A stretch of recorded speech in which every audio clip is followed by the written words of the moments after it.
Guys, hayaan na lang natin guys na ang mga viewers natin ang manonood ng ating mga content, tas tapusin nila. Hindi na kailangan natin utusan sila na ganito gagawin nyo, panoorin nyo ang video ko, i-like nyo, tapusin nyo talaga ang video dahil ano yan sa ano nyo, dashboard nyo, tataas ang dashboard nyo. Hindi ganun guys. Hayaan natin silang manood.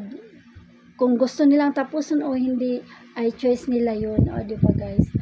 Hindi natin sila gaganyan na magsalita tayo ng ganyan dahil nasa kanila pa rin yun kung tapusin nila ang video mo o hindi.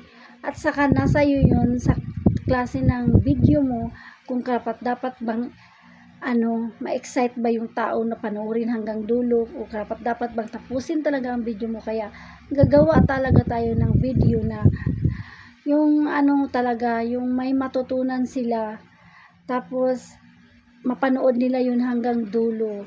Hindi na kailangan diktahan natin ang mga viewers natin guys. O, diba guys? Oo, nakakatulong sila sa atin pag halimbawa i-view nila ito ng hanggang dulo. Pero hindi natin sila pwedeng pwersahin. O, diba guys? Nasa kanila pa rin yun guys. Yun lang guys, sana may natutunan. Follow me for more updates.